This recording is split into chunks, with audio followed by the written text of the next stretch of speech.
بھئی آج کل ہر مسئلے کا حل ہے، صرف اس ایک مسئلے کا حل معلوم نہیں ہو سکا۔ مسرت نے شوخی سے کہا، میں ایک بار ہی یہ دھندا کر کے پچھتا رہا ہوں، بار بار تو کوئی اوکھلی میں سر نہیں دیتا۔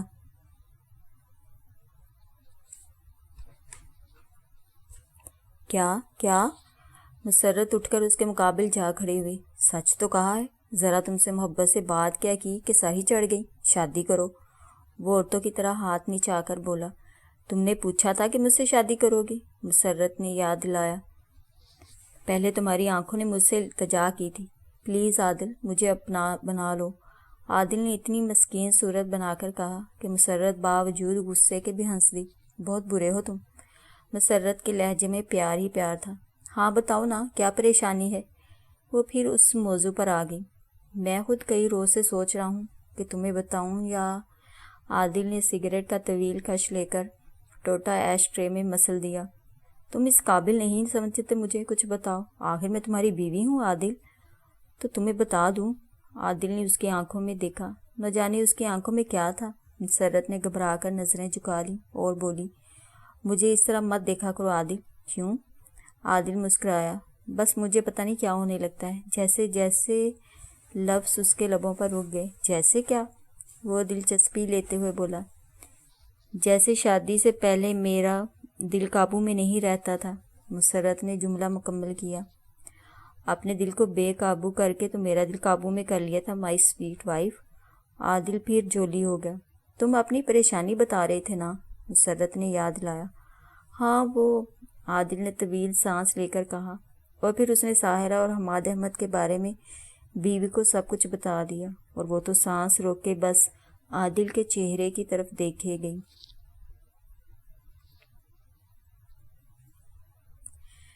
میاں جی کو پورے 5 روز بعد ہوش آیا تھا۔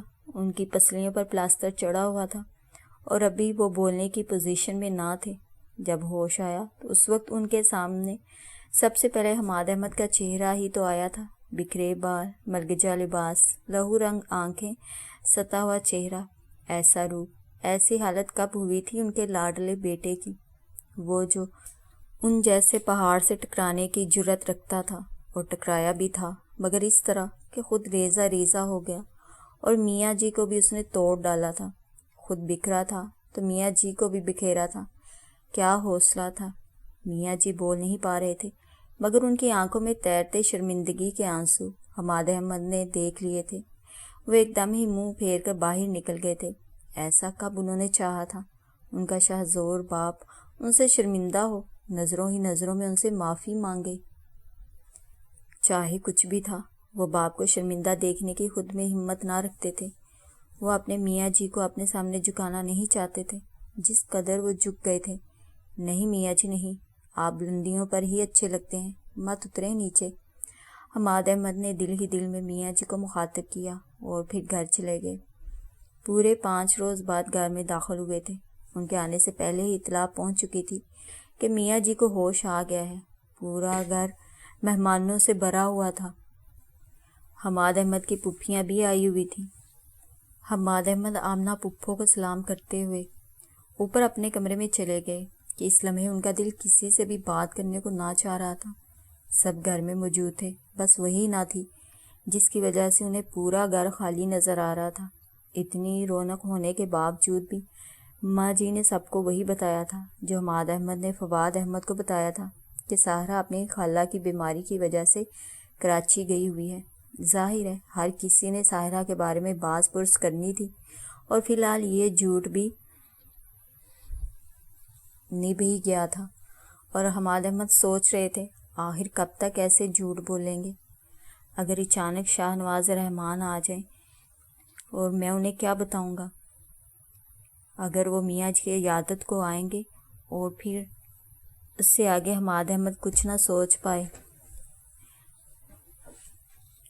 یا رب کریم، یہ کیسا امتحان ہے جس کے کسی سوال کا جواب میرے پاس نہیں ہے۔ فواد احمد ان کے کمرے میں آ گئے۔ حماد؟ جی فواد بھائی۔ حماد احمد جو راکنگ چیئر پر بیٹھے جھول رہے تھے، ایک دم ہی کرسی رو کر بولے۔ فواد احمد آگے بڑھے اور ان کے سامنے پڑی کرسی پر بیٹھ گئے۔ میاں جی تو خیریت سے ہیں نا؟ بالکل، تم آئے تھے تو سو جاتے، تم 5 روز سے مسلسل جاگ رہے ہو، آرام کر لو۔ فواد احمد کے لہجے میں شہد گلا ہوا تھا۔ کر لوں گا، وہ نہایت بیزاری سے بولے۔ نیند نہیں آ رہی ہومی؟ اتنا جاگنے کے باوجود بھی؟ آپ کو کیا پتا فواد بھائی، میں کب سے جاگ رہا ہوں۔ بے ساختہ ہی حماد احمد کے لبوں سے نکل گیا۔ پھر وہ ایک دم ہی گھبرا کر بولے، کوئی کام تھا آپ کو؟ بات مت پلٹو ہومی، جو کہنا چاہتے ہو بتاؤ مجھے، اپنے دل پر پڑا بوجھ اتار پھینکو۔ کوئی بوجھ نہیں فواد بھائی، بس ذرا نیند پوری نہ ہونے کی وجہ سے کچھ ڈپریشن سا ہے۔ حماد احمد کن پٹیاں دباتے ہوئے بولے، مجھے یہ بتاؤ کہ ساحرہ کہاں ہے؟ بتایا تو ہے، اپنی خالہ کے پاس کراچی گئی ہے، اور اتنی بڑی بات ہوگی، مگر تم نے اسے بلوایا نہیں۔ آج فون کر دوں گا۔ کہاں کرو گے فون؟ فواد احمد ٹٹولنے والے انداز میں بولے، اس کی خالہ کے ہاں۔ حماد، ذرا بھی نہیں جچ رہے تم جھوٹ بولتے ہوئے، کیا مطلب ہے آپ کا؟ وہ سیدھے ہو کر بیٹھ گئے۔ مجھے معلوم ہے کہ ساحرہ کا تمہیں بھی علم نہیں کہ وہ کہاں ہے نا یہی بات؟ فواد احمد نہایت یقین سے پوچھ رہے تھے۔ تو میاں جی نے ہوش میں آتے ہی بتا دیا کہ حماد احمد کا چہرہ تپنے لگا۔ فی الحال تم ان پر شک مت کرنا، انہوں نے کچھ نہیں بتایا کہ وہ بولنے جوگے نہیں ہیں۔ حماد، تم نے اسے اپنایا تھا، میاں جی سے ٹکرائے تھے، تو پھر راستے کیوں بدلے ہیں؟ محبتوں کا اعتبار اتنی جلدی ختم تو نہیں ہوتا نا فواد بھائی۔ میں تو میاں جی سے نہیں ٹکرایا، آپ کو پتہ تو ہے نا کہ انہوں نے خود میرا نکاح اس سے کیا تھا، اور پھر ولیمے میں انہوں نے بولنا چاہا۔ مت جھوٹ پر جھوٹ بولو۔ فواد احمد نے ہاتھ اٹھا کر ان کی بات کاٹ دی۔ یہ تو وہ کہانی ہے جو میاں جی نے اپنی ساکھ کو سہارا دینے کے لیے کھڑی کی تھی۔ تم کیا جانتے ہو کہ سب کے ساتھ میں نے اس کہانی پر یقین کر لیا تھا؟ نہیں حماد، مجھے اس روز بھی یقین نہیں آیا تھا کہ ساحرہ کو میں جانتا تھا۔ کئی بار اسے میں نے اس کے گھر ڈراپ کیا تھا۔ جی؟ حماد احمد کا دل کلا بازیاں کھانے لگا۔ ہاں، شہری کو کالج سے لینے جاتا تھا تو حماد احمد نے طویل سانس لیا۔ بہت معصوم اور پیاری لڑکی تھی، تم اسے لائے تو میں پہچان گیا، اور شاید اس نے مجھے کبھی غور سے نہ دیکھا تھا کہ پہچان پاتی، مگر تم مرد کی نظریں تو جانتے ہو، ایک بار دیکھ لیں تو پھر وہ چہرہ نہیں بھول پاتے۔ آپ نے تو کبھی ظاہر ہی نہیں کیا کہ آپ اسے جانتے تھے۔ حماد احمد اس انکشاف پر حیران تھے کہ فواد احمد ساحرہ کو بہت پہلے سے جانتے تھے۔ کتنے گہرے تھے، سمندر سے بھی گہرے، کہ اتنا عرصہ یہ راز دل میں چھپا کر رکھا تھا۔ تب حماد احمد نے فواد احمد کو سب کچھ سچ سچ بتا دینے کا فیصلہ کر لیا۔ تم ساحرہ سے شادی سے پہلے مجھ سے مشورہ کرتے نہ ہومی تو میں تمہیں یہی کہتا کہ راہ بدلو۔ ایک شریف لڑکی کو میاں جی کے عتاب کا نشانہ مت بناؤ۔ جس طرح سانپ کو ساری عمر دودھ پلاتے رہو، مگر کبھی موقع ملتا ہے تو وہ فوراً ڈس لیتا ہے، تو یہی حال میاں جی کا بھی ہے۔ تبھی تو ہومی میں نہیں ٹکرایا تھا میاں جی سے، ورنہ مونا بھی وہی قدم اٹھانے کو تیار تھی جو ساحرہ نے اٹھایا۔ لیکن مجھے علم تھا میاں جی زخمی ناگ بن جائیں گے۔ تو آپ مونا کو بھول گئے فوراً بھائی؟ حماد احمد نے پوچھا۔ بھولا انہیں جاتا ہے جو کبھی کبھی یاد آئیں، دور ہوں، اور پھر مونا تو ہر لمحہ ہر ساتھ مجھے قریب ہی قریب محسوس ہوتی ہے۔ میں بھلا اسے بھول سکتا ہوں؟ کبھی نہیں۔ فواد بھائی، اب میں کیا کروں؟ اسے ڈھونڈتا ہوا اس کا بھائی میجر شاہ نواز آ گیا ہے، بتائیں میں کہاں سے لاؤں اسے؟ تمہیں ساحرہ کی کسی سہیلی وغیرہ کا پتہ ہے؟ نہیں۔ انہوں نے سر کو منفی جنبش دی۔ کہیں ایسا تو نہیں کہ ساحرہ میجر شاہ نواز کے گھر میں ہی ہو اور وہ حالات کا جائزہ لینے آیا ہو؟ نہیں فواد بھائی، اس کے لہجے میں اور انداز میں جو بے قراری تھی نا بہن سے ملنے اور اس سے ڈھیر ساری باتیں کرنے کی، وہ میں نے محسوس کی تھی۔ وہ بن کر نہیں بلکہ سچ بول رہا تھا، اس کا لہجہ سچائیوں سے گندھا ہوا تھا۔ پھر شہری کو بلوا لیا جائے، وہ شاید کوئی مدد کر سکے۔ لیکن فواد بھائی بات کھل جائے گی، یہ راز کسی کو بھی معلوم نہیں ہوگا۔ تم یہی شو کرنا کہ ساحرہ کراچی اپنی خالہ کے ہاں ہے، ماں جی کو بھی سمجھا دینا کہ فی الحال اس کے آنے کی مخالفت کریں، کہ پہلی بار میکے گئی ہے، اب وہیں رہنے دو اسے، وغیرہ وغیرہ۔ اس عرصہ میں کوشش کرتے ہیں، خدا بہتری کرے گا۔ بس تم ایک کام کرو، آج میجر شاہ نواز کے گھر چلے جاؤ۔ کیوں؟ حماد احمد نے حیرانگی سے پوچھا۔ یوں ہی، ملنے کی غرض سے۔ اسے میاں جی کے ایکسیڈنٹ کا مت بتانا، بس اسے کسی طرح مطمئن کر کے آ جاؤ، اور ہر دوسرے تیسرے دن تھوڑی دیر کے لیے چلے جایا کرو۔ فواد احمد نے کہا تو یہ بات ان کی سمجھ میں آ گئی کہ وہ جو کہہ رہے تھے صحیح کہہ رہے تھے۔ بیل بجی تو بشرا بابی نے دروازہ کھولا۔ سامنے ہی پلوشا اپنی ذہین اور چمکتی آنکھوں میں شرارت بھرے انہیں دیکھ رہی تھی۔ مجھے پلوشا شہرازی کہتے ہیں، آؤ پیاری لڑکی۔ بشرا بابی نے اسے بازوں میں بھر لیا۔ اس وقت گھر میں وہ امی اور ساحرہ تھیں۔ بچے اسکول گئے تھے، عارف اسد اور اسد صاحب فیکٹری اور انوبا کالج گئی تھی۔ کوئی کام تھا؟ بشرا بابی اسے ڈرائنگ روم میں لے آئیں۔ بس آپ سے ملنے کو جی چاہ رہا تھا سو آ گئی، پلوشا نے صوفے پر بیٹھتے ہوئے کہا۔ بھئی اب میں ایسی شخصیت تو ہوں نہیں کہ تمہارا دل میرے لیے بے قرار ہو جائے۔ بشرا بابی ہنس دی۔ آپ کیا ہیں، ہمیں معلوم ہے پھول کو کب اس کی قدر پتہ ہوتی ہے۔ پلوشا نے شوخی سے کہا۔ بہت شریر ہو اور باتونی بھی۔ انہوں نے پلوشا کا گال تھپ تھپاتے ہوئے کہا۔ بتاؤ کیا چلے گا، چائے یا کافی؟ آج تمہیں میں کچھ پیے بغیر جانے نہ دوں گی۔ اس روز بھی چلی گئی تھی۔ اب اطمینان سے بیٹھو، میں تمہارے لیے کافی بنا لاؤں، پھر تم سے تمہاری آمد کا مقصد پوچھوں گی، بشرا بابی نے کہا، اور پھر ڈرائنگ روم سے نکل گئی۔ چند لمحوں بعد پلوشا بھی اپنی جگہ سے اٹھی اور آہستہ آہستہ قدم اٹھاتی ہوئی باہر آ گئی۔ وہ جس مقصد کے لیے آئی تھی اسے پورا کیے بغیر جانا نہ چاہتی تھی، اور یہاں وہ ساحرہ حماد کی تلاش میں آئی تھی۔ مسلسل کئی روز سے اس کا ذہن مکڑی کا جالا بنا ہوا تھا، اور وہ بہت سوچ بچار سے اسے ابن صفی کے جاسوسی ناول کے کردار علی عمران کی طرح جاسوسی کرنے کا شوق چرایا تھا۔ اصل میں میاں جی کا ایکسیڈنٹ ہوا تو ان کی فیملی تقریباً روز ہی اسپتال انہیں دیکھنے جاتی تھی، اور پلوشا بھی ساتھ ہوتی۔ پھر 2-4 مرتبہ کے بعد عادل بھائی اور مسرت بابی چاہتے تھے تو پلوشا بھی ساتھ ہوتی۔ دلشاد پور، دولت پور اور مظفر گڑھ سے سارے رشتہ دار میاں جی کی نازک حالت دیکھ کر آ موجود ہوئے تھے، مگر ساحرہ موجود نہیں تھی۔ پلوشا کو بھی سب کی طرح یہی پتا تھا کہ اپنی خالہ کی بیماری کی وجہ سے وہ میاں جی کے ایکسیڈنٹ سے صرف 1 روز قبل کراچی گئے ہیں، اور اب اچھا نہیں لگتا کہ اسے بلوایا جائے۔ سب کو اعتبار آ گیا تھا، مگر پلوشا نے حماد احمد کی حالت پر غور کیا تو پتہ چلا کہ دال میں کچھ کالا ضرور ہے۔ حماد احمد جیسا ہنس مکھ بندہ ایک دم ہی اتنا سنجیدہ ہو جائے، اور وہ جن کے لباس کی کریز بھی نہ ٹوٹی تھی، ملگجے سے لباس میں پھرتے تھے، ان کی آنکھوں میں عجیب سی اداسیاں رچ بس گئی تھیں۔ ساحرہ کو وہ نوبہ کے ہاتھ دیکھ چکی تھی۔ کچھ ساحرہ کا سہما و انداز یہ بتانا کہ میاں جی اور حماد اس کا یہاں آنا پسند نہیں کرتے، وہ کڑیاں ملاتی تو پوری زنجیر بن جاتی۔ اس کا خیال تھا کہ ساحرہ اور حماد احمد میں کوئی جھگڑا ہو گیا ہے، اور وہ ان سے خفا ہو کر اپنی سہیلی کے ہاتھ چلی گئی ہے۔ بظاہر تو اسے یہ علم تھا کہ والدین کا گھر تو وہ چھوڑ ہی چکی ہے، پھر بلا وہاں کیسے جا سکتی تھی، تو ہمارے گھر آ جاتی۔ پلوشا کے ذہن میں یہ سوال ابھرتا، پتہ نہیں وہ حماد بھائی سے اتنی ناراض ہو کہ ان کے دوست کے گھر آنا بھی پسند نہ کرتی ہو۔ وہ اپنے ذہن کے سوال کا جواب خود ہی دے دیتی، اور آخر اس نے آج یہ طے کر لیا تھا کہ وہ نوبہ کے ہاں جا کر حالات کا جائزہ لے گی، اور اگر ساحرہ وہیں ہوئی تو اس کے جو شکوک ہے سارے سچ ثابت ہو جائیں گے۔ اب بھی وہ چوروں کی طرح ڈرائنگ روم سے نکل کر کوریڈور میں آئی، ادھر ادھر دیکھنے لگی تھی، تبھی دائیں طرف سے کوئی نکلا، اور پلوشا کو اسے پہچاننے میں دیر نہ لگی۔ وہ واقعی 100% ساحرہ ہی تھی، جو بشرا کو آوازیں دیتے ہوئے کچن کی طرف جا رہی تھی۔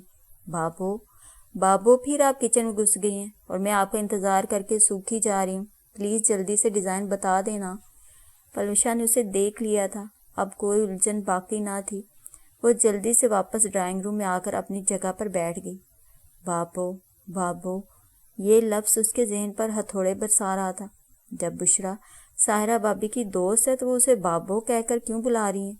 اب خیالوں کا ریشم ایک نئے انداز سے الجھ گیا تھا، اس کے ذہن میں کچھ بھی تو نہ آ رہا تھا۔ تبھی بشرا بابی کافی کا مگ تشتری میں سجائے آ گئی۔ مجھے کافی بہت پسند ہے، شاید تمہیں بھی۔ جی مجھے بھی پسند ہے،